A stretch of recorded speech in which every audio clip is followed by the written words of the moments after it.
في البداية أود أن أشكر الأخ ضيف الله نهار العتيبي على هذه الدعوة الكريمة التي جاءت بعنوان الفساد بين الشركات والإيداعات. أنا أعتقد يا أخوان أن الموضوع أكبر من الشركات والإيداعات. إحنا اليوم نعاني من انهيار دولة المؤسسات. الأمر أكبر من رشاوي وأكبر من إيداعات. في بداية دور الانعقاد بدل أن يوجه رسالة أو كلمة كرئيس مجلس أمة، وجه رسالته بصفة شخصية، وكان يعني بها الرمز أحمد السعدون. رئيس الهيئة التنفيذية كذلك وهو سمو الشيخ ناصر محمد أثناء كلمته في افتتاح دور الانعقاد أمس أعرب عن استيائه من الإضرابات. في المقابل نجد أن كل مجموعة أضربت أقر لها حقوقها والزيادة التي تطالب بها.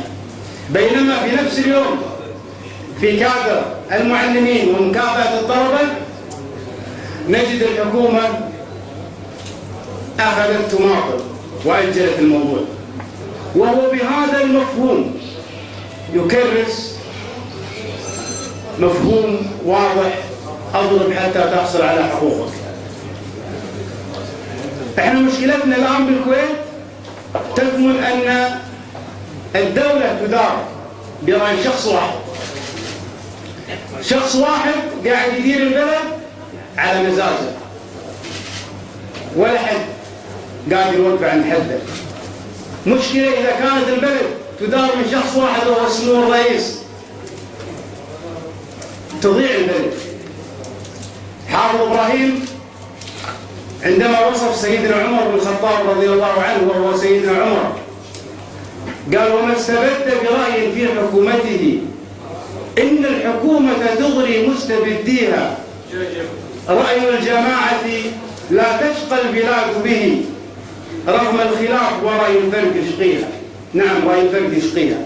نحن الآن نعيش في حكومة فردية. الشيخ ناصر محمد سيطر على جميع السلطات أو معظم السلطات حتى نكون دقيقين، بما فيها السلطة الرابعة وهي الإعلام. الشيخ ناصر محمد صف حتى ابن عمومته. الشيخ ناصر محمد يدفع البلد إلى الهاوية، إلى إلغاء دولة المؤسسات. فيجب أن يكون هناك تحرك. الرسول صلى الله عليه وسلم في الحديث الذي أراه ينطبق على حالنا هذه الأيام يقول الرسول صلى الله عليه وسلم: إن مثل الأمراء ومثل الناس كمثل قوم ركبوا سفينة فأراد أحدهم أن يخرقها، فإن أخذوا على يديه نجا ونجوا، وإن تركوه هلك وهلك. أنا أعتقد اللي قاعد نمر فيه الآن ينطبق علينا حديث الرسول صلى الله عليه وسلم. لذلك سمو الرئيس وبعض المؤيدين اللي يقولون اللي عنده شيء يتكلم في مجلس الأمة، هذه نقطة خطيرة جدا.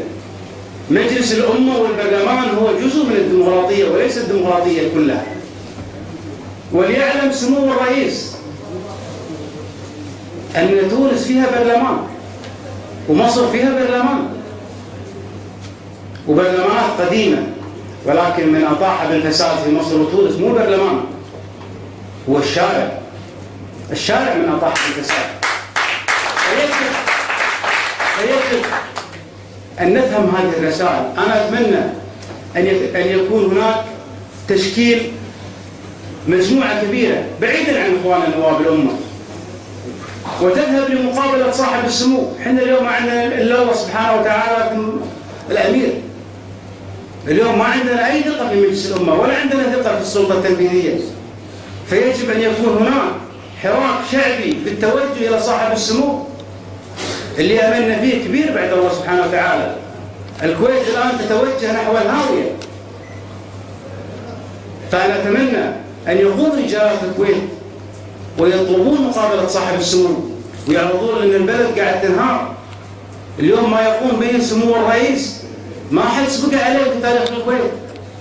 فأنا أتمنى أن تتضافر الجهود بتشكيل وقت لمقابلة صاحب السمو حتى لا تطبع سفينة الكويت. أنا ودي أتكلم عن نقطة أخرى فيما يخص نواب الأمة. إحنا مطالبين أن ننتقد الحكومة، كذلك مطالبين أن ننتقد النواب الذين خذلونا في البرلمان. لكن هناك جانب آخر مهم، هو أن ندعم النواب الوطنيين داخل قبة عبد الله الصالح مثل فيصل المسلم وزملاء الآخرين. هؤلاء يحتاجون دعم ويحتاجون مساعدة، هم يتعرضون إلى هجمة شرسة، حتى البعض يسميهم بالدستوريين الجدد. وأنا أقول لصاحب هذه التسمية: إذا كان هناك دستوريين جدد فهناك فداويين جدد. هؤلاء النواب يجب أن ندعمهم. الحملة اللي قاعد يشنها الإعلام الفاسد وبعض أبواب الحكومة، وأنا يعجبوني النواب اللي أمس ما صافحوا سمو الرئيس لسبب القضية ما هي قضية علاقات اجتماعية ولا هو أمر من منظور اجتماعي. هم في البرلمان وكان الهدف إيصال رسالة سياسية، لأن عدم مصافحة رئيس الوزراء هي لها مدلول سياسي، أننا لا نستطيع أن نعمل مع هذا الرجل. أنا ودي أتكلم كذلك عن الإعلام الفاسد وبعض مستشارين السلطة يحاولون أن يصورون الشرفاء من أبناء هذا الوطن أنهم ضد الحكم، ودائما في قنواتهم الفاسدة يتكلمون أن هؤلاء ضد الحكم. والتاريخ يعيد نفسه. عندما كانوا يحرضون السلطة على المجموعة الوطنية قبل غزو الكويت، ومنهم مبارك النوت الذي سقط شهيدا مو قدام الشيخ جابر الأحمد، سقط شهيدا قدام صورة الشيخ جابر الأحمد. وأنا أعتقد وأجزم أن الكويت إذا تعرضت لأي عدوان لا سمح الله أو لأي مكروه سوف يسقط أمام صورة الشيخ صباح الأحمد خالد الطاحوس وأحمد السعدون ومسلم الوراق والنخبة الوطنية الأخرى. ما هو الإعلام الفاسد ولا هم المستشارين أصحاب المصالح. أنا ودي أتكلم عن الحملة الشرسة اللي قاعد يوجهها ناصر محمد على النائب الفاضل مسلم البراك، التي وصلت إلى أرذل الكلام. تكلموا عنه بما يغضب الله سبحانه وتعالى. وأنا أقول لأبو حمود: مسمى ضمير الأمة ما جاءت من فراغ، ومسمى ضمير الأمة له ضريبة. واعلم أنك أبو لكل أبناء الكويت، وهذا الساقط السفيه لا يحزنك ولا تلتفت له. وإحنا كلنا ثقة أن أبو حمود دائما على الحق ثابت. وأنا أقول لأبو حمود: سري الشجاع الذي ما خان أمته، ولا يغرنك الشذاذ والغجر، سر لا تخف اللئيم في مكائده، فما عوى الكلب إلا رجم الحجر.